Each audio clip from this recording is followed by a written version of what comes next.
नमस्कार दोस्तों, मैं के महेश्वरी उत्तमांश IAS के पीसीएस नौकरी अड्डा में आपका हार्दिक रूप से स्वागत करता हूं। साथियों, मैं आपको बता दूं कि मैं जो G4, G6, G7, G8, G10, G11 जो टेक्निकल टर्म है मैं आपको लेक्चर नंबर 1 में समझा चुका हूं।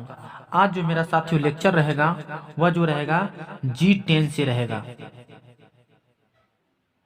तो आज यहाँ पे जो टेक्निकल टर्म है वह D10 क्या है, तो D10 के बारे में हम पढ़ेंगे, मतलब कि D10 कंट्रीज के बारे में पढ़ेंगे। साथियों, मैं इसके बारे में आपको बता दूं कि जो आपका जो आपका D10 है, यह D10 एक मोनोपोली है, मतलब एकाधिकार जो जो ये चाइना है, चाइना के जो दादागिरी जो हैंगरी है पूरे देश में, जो 5G टेक्नोलॉजी के माध्यम से दिखा रहा है, वही 5G टेक्नोलॉजी को रोकने के लिए D10 लाया गया। डी का मतलब होता है डेमोक्रेटिक होता है, मतलब कि लोकतांत्रिक होता है। तो यहाँ पर हम देखते हैं कि जो ये आपको जो दिखाई दे रहा होगा, G7 में इंडिया, साउथ कोरिया और ऑस्ट्रेलिया जब मिलते हैं तो यह D10 का निर्माण कर देता है। या G7 में इंडिया, साउथ कोरिया, ऑस्ट्रेलिया के मिलने से यह बदल कर जो बन जाता है साथियों, वह बदल जाता है आपका D10 हो जाता है। या ऐसे भी हम बोल सकते हैं कि D10 जो है वह आपका G7 plus India, south Korea और ऑस्ट्रेलिया का बदला हुआ रूप है। ये जो D10 आया था विशेष रूप से चाइना के जो 5G मोनोपोलिसी था, मतलब कि 5G जो टेक्नोलॉजी है उसको रोकने के लिए D10 को लाया गया था या स्थापना किया गया था। यानी D10 लाने हेतु 10 राष्ट्रों को बोला गया था। या किसने प्रस्ताव रखा था, तो इसे ब्रिटेन ने रखा था कि भाई एक ऐसा जो अलायंस बननी चाहिए, गठन बननी चाहिए, जो चाइना के जो 5G टेक्नोलॉजी है उस पर प्रतिबंध होना चाहिए। मतलब कि पूरे संसार में वह अपने 5G टेक्नोलॉजी के माध्यम से वह हर देश की खुफिया जानकारी को वह क्या करता है, लीक कर देता है। तो उन खुफिया जानकारी को लीक जो कर देता है, तो हम लोग अपने आप एक संगठन बना के क्यों ना करें कि इनके जो 5G टेक्नोलॉजी है इसको हम नीचे डिक्लाइन कर दें। तो इसमें G7 नेशंस जिसमें से हम लोग डी का मतलब होता है डेमोक्रेटिक, तो ए 10 जो आपका लोकतांत्रिक देश के सम्मेलन से ब्रिटेन के द्वारा किया गया था। तो इसमें इंडिया, ऑस्ट्रेलिया और दक्षिण कोरिया, जैसे कि मैं साथियों आपको बैक के स्लाइड में बताने का कोशिश किया, तो ब्रिटेन ने 10-10 बनाने का सुझाव दिया। बनने का कारण जो है वह चाइना के मोनोपोली मतलब एकाधिकार को रोकना है। किस क्षेत्र में, तो 5G टेक्नोलॉजी के क्षेत्र में टेक्नोलॉजी को रोकना या तोड़ना इसका मेन उद्देश्य है D10 का। तो इस तरह से साथियों आपको जो यहाँ पे D10 जो टेक्निकल टर्म था ये आपको समझ में आ गया। मैं आपको एक बार और बता देना चाहता हूँ कि D10 का प्रस्ताव ब्रिटेन ने रखा था। कब रखा था, तो इसे 12 से 15 जुलाई के बीच में 2020 में ही रखा था। इसका कारण यह था कि जब पैंडेमिक जो कोरोना चल रही थी, तो उसके बीच में जो चाइना था वह जो उसके पास जो 5G टेक्नोलॉजी अभी संसार में मात्र 3 ही कंपनी बनाती है। तो संसार में मात्र 3 कंपनी जो बनाती है 5G टेक्नोलॉजी, उसमें से देखा जाए साथियों तो आपको जो मिलेगा, एक आपका जो मिलेगा वह नोकिया मिलेगा, एक आपका जो मिलेगा नोकिया, एक आपका मिलेगा इरिक्सन मिलेगा, और एक आपका जो मिलेगा हुआवे मिलेगा। एक आपको क्या मिलेगा, हुआवे। तो यही जो हुआवे की जो चाइना की जो कंपनी है हुआवे, यही कंपनी जो है वह 5G टेक्नोलॉजी बनाती है। साथियों मैं आपको बता दूं कि 5G टेक्नोलॉजी क्या होती है। तो 5G टेक्नोलॉजी के माध्यम से हम यदि दिल्ली में हैं और मेरा मान के चलिए कि हम एक डॉक्टर हैं और हम एक दिल्ली में बहुत ही फेमस डॉक्टर हैं और हमें बिहार के मुजफ्फरपुर में कोई ऑपरेशन करना है। तो वहाँ पर दिल्ली से बिहार के मुजफ्फरपुर में कैसे ऑपरेशन हो सकता है? तो 5G टेक्नोलॉजी के माध्यम से डॉक्टर तो बैठे रहेंगे दिल्ली में, लेकिन उसका ऑपरेशन मुजफ्फरपुर के बिहार के मुजफ्फरपुर में हो जाएंगे। कितना एक समझ रहे हैं साथियों कि कितना बड़ा यह एक वरदान है।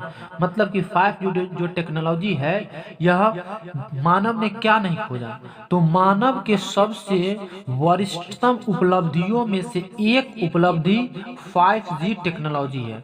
मतलब कि आप समझ सकते हैं कि डॉक्टर रहेंगे दिल्ली में लेकिन ऑपरेशन हो जाएगा मुजफ्फरपुर में। तो कहने का सेंस यही हुआ कि दोनों जगह 5G टेक्नोलॉजी होनी चाहिए, उस तरह से इंस्ट्रूमेंट होनी चाहिए, मशीन वगैरह होना चाहिए। तो इन क्षेत्र में जो चाइना की जो हुआवे कंपनी है वह बड़ी ही जोर शोर से और सस्ती सामान बनाकर पूरे संसार को क्या कर रही है, एक्सपोर्ट कर रही है। तो इससे क्या हो रहा है कि चाइना को बहुत सारा जो इकोनॉमी पावर स्ट्रांग हो रहा है, मतलब उसे बहुत सारा पैसा मिल रहा है। और यहाँ पर जो एक नोकिया है और एक एरिक्सन कंपनी है, यह यूरोप में ही अभी काम कर रही है। लेकिन ये जो कंपनी है नोकिया और एरिक्सन है, ये बहुत ही ज़्यादा जो कॉस्टली कंपनी है। कहने का मतलब कि यह जो भी 5G टेक्नोलॉजी बनाती है, इनके द्वारा 5G टेक्नोलॉजी जो बनता है वह बहुत ही कॉस्टेड रहता है, मतलब कि बहुत ही महंगा रहता है।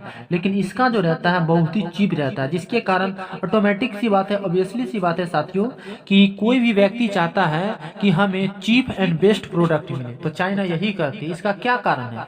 तो इसका यही कारण है कि वहाँ जो चाइना में जो मैन फोर्स है, मैन पावर है, मतलब मजदूर जो है वहाँ बहुत ही सस्ते मिलते हैं, जिसके कारण वहाँ पर कोई भी जो प्रोडक्ट होती है उस पर जो पैसा जो कंपनी होती है उसका जो एक्सपेंसिव बहुत ही कम होता है। तो अभी अगर देखा जाए मेरे नज़रिया से, तो भारत को इस चीज़ को देखना चाहिए कि अभी पूरे संसार जो कोरोना पैंडेमिक से चाइना को जो नीचे दबाने पर लगा हुआ है, तब भारत को ये चाहिए, और चाइना से बहुत सारा कंपनी भाग रहा है, मतलब कि वहाँ से अपना बोरिया बिस्तर देके लेकर रफा दफा हो रहा है। तो भारत को अपने दरबार को, अपने रास्ता को खोल देना चाहिए कि भाई मेरे तरफ आओ, जैसे कि चाइना में आपको लेबर फोर्स मिलता है सस्ती, मैं भी दूंगा।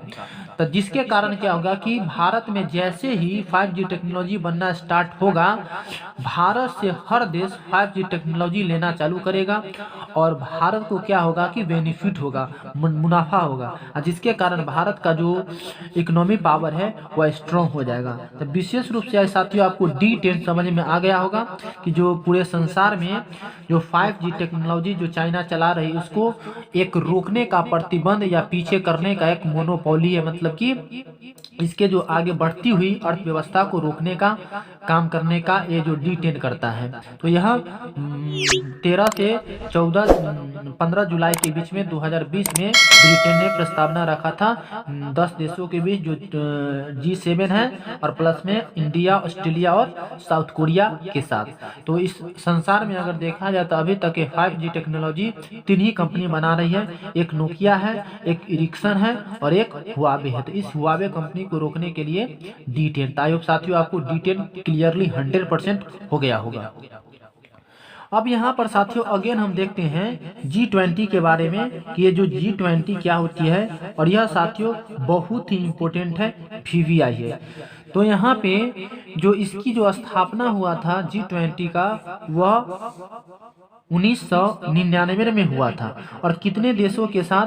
तो इसकी स्थापना के समय राष्ट्रों की संख्या साथियों 7 थी, जिसमें से अगर देखा जाए तो आपका USA है, कनाडा है, ब्रिटेन है, जर्मनी है, जापान है, फ्रांस है, इटली। इसको आप कुछ टेक्निक को याद कर सकते हैं।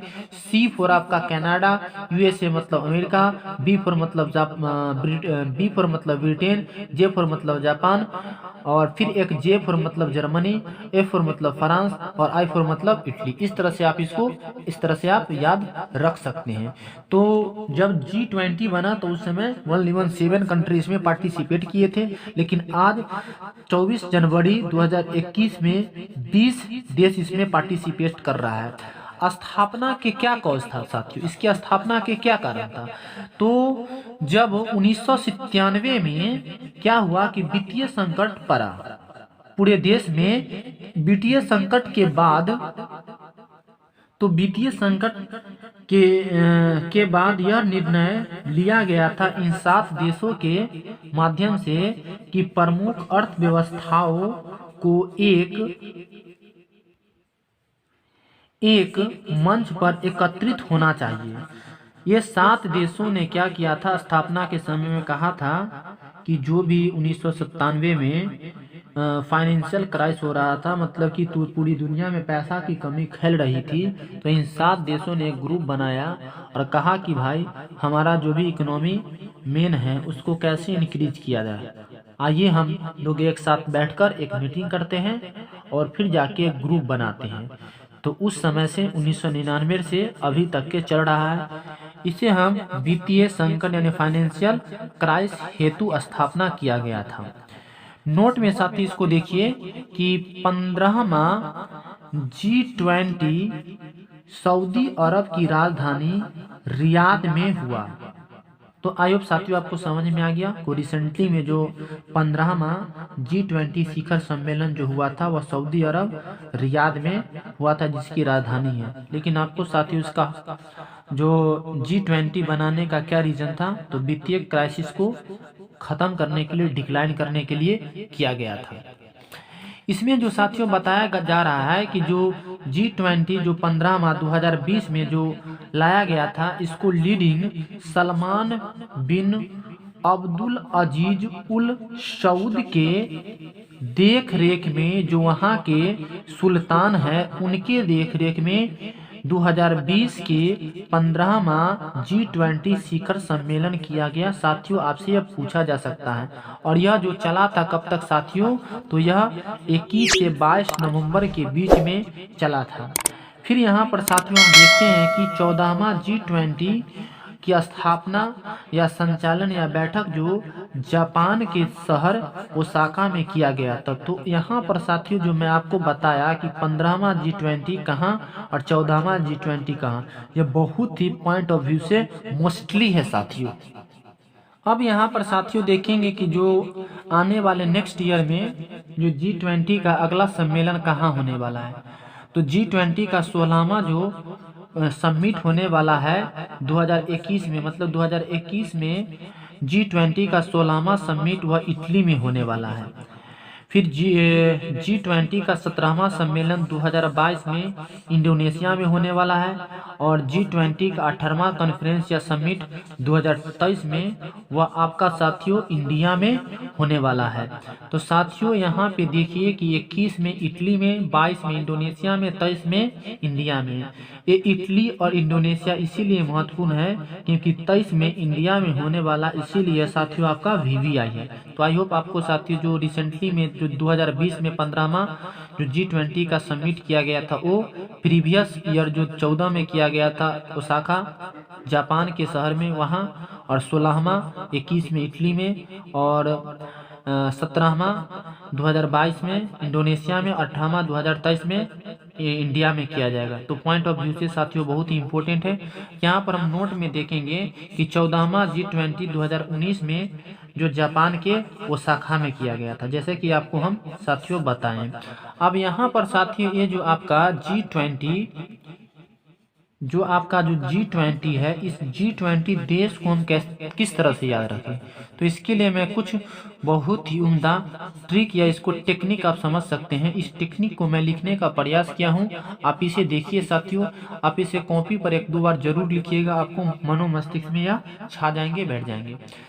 इसका जो टेक्निक है कि गुरुजी सीता AB SSC FCI में, कहने का मतलब कि कोई लड़का है या कोई भी बंदा है, वह गुरु जी को कह रहे हैं कि गुरु जी सीता AB SSC FCI में है। तो यहाँ पर साथियों देखिए कि 1 2 3 4 5 6 7 8 9 10 11 12 13 14 15 16 17 18 19 20। तो कहने का मतलब कि G20 में 20 देश है और इस तरह से आपको एक एक जो यहाँ पर लेटर है, इस लेटर से आपको G20 के देश टोटल निकल के आ जाएगा। साथियों इसे देखिए, तो जी से साथियों, एक जी से आपका जो यहाँ पर दिखाई दे रहा होगा, देखिए साथियों कि जी से आपका जर्मनी हुआ, फिर यू से आपका यूएसए हुआ, आर से आपका रसिया हुआ, फिर यू से आपका यूके यूनाइटेड किंगडम हुआ, जे से आपका जापान हुआ, आई से आपका इंडिया हुआ, एस से आपका साउथ अफ्रीका हुआ, फिर यहाँ पर आई से आपका इंडोनेशिया हुआ, टी से आपका तुर्की हुआ, ए से आपका ऑस्ट्रेलिया हुआ, फिर ए से आपका अर्जेंटीना हुआ, फिर बी से आपका ब्राज़ील हुआ, एस से आपका सऊदी अरब हुआ, फिर एस से आपका साउथ कोरिया हुआ, सी से आपका कनाडा हुआ, एफ से आपका फ्रांस हुआ, सी से आपका चाइना हुआ, आई से आपका इटली हुआ, एम से आपका मैक्सिको हुआ और ई से आपका यूरोपियन यूनियन या EU हुआ। तो आई होप साथियों आपको जो यहाँ पे, तो यहाँ पर आपको जो भी जो G20 के 20 देश है वो आपको आई होप इसके जो भी यहाँ पर टेक्निक था उस टेक्निक से आपको साथियों दिलो और दिमाग में यह सेटअप हो गया होगा। लेकिन साथियों शर्त यह है कि इसे आप अपने कॉपी पर 2-3 बार लिखने का जरूर से जरूर प्रयास कीजिएगा। फिर साथियों इसका आप मैजिक देखिएगा कि कितना यह कमाल करता है, और फिर जाके आपको कोई भी कंपटीशन के एग्ज़ाम जो होती है उसमें यदि इससे जो क्वेश्चन आता है तो आपको यह क्वेश्चन नहीं छूट पाएगा। तो साथियों इस तरह से जो मेरा G4 था, G6 था, G7 था, G8 था, G10 था, G11 था, G20 था, D10 था और एक साथियों और जो बच गया है वो मेरा बच गया है आपका P5। तो साथियों इस P5 को आप समझ लीजिए कि P5 क्या होती है। P से साथियों जो होती है परमानेंट होती है, परमानेंट होती है। इसको साथियों जो हम हिंदी में कहते हैं अस्थाई कहते हैं। तो जो UNO है, यूनाइटेड नेशन ऑर्गेनाइजेशन है, इसमें जो परमानेंट जो सिक्योरिटी काउंसिल में कितने देश है तो 5 है। तो यही 5 जो देश है आपका USA, ब्रिटेन, फ्रांस, चाइना और रूस, यही जो 5 देश है, इसी 5 देश को हम लोग साथियों P5 के नाम से जानते हैं। ऐसे आपको साथियों मैं जो जब UNO को पढ़ाया था तो उस समय मैं आपको जो बिग 5 के नाम से भी इसको जानते हैं, या इसको हम लोग बीटो 5 के भी नाम से जानते हैं। तो इन सब जैसे टेक्निकल टर्म को UNO जब मैं आपको पढ़ाया उस समय मैं आपको पढ़ा चुका हूँ। तो साथियों आप UNO मोस्टली देख लीजिए। तो आई होप साथियों आपको जो यहाँ पर P5 पता चल गया होगा। चाहे आपको जो मैं पढ़ाने का जो कोशिश किया था, G4 क्या होती है, G6 क्या होती है, G7 क्या होती है, G8 क्या होती है, G10 क्या होती है, G11 क्या होती है, उसके बाद G20 क्या होती है, और फिर उसके बाद साथियों आपको जो D10 क्या होती है, और अभी जो मैं साथियों आपको पढ़ाने का प्रयास किया कि ये आपका P5 क्या होती है। तो P4 होती है परमानेंट होती है साथियों। अस्थाई मेंबर। तो ये विशेष रूप से किसके लिए, तो यूएसए, ब्रिटेन, फ्रांस, चाइना और रसिया के लिए किया गया है। और मैं आपको साथियों जब G4 पढ़ा रहा था तो उस समय मैं आपको इसकी चर्चा यूएसए, ब्रिटेन, फ्रांस, चाइना और रसिया का किया। तो इस तरह से साथियों मेरा यह लेक्चर एंड होता है। तो साथियों फिर से एक नए वीडियो के साथ मुलाकात करता हूं। तो साथियों तब तक के लिए जय हिंद।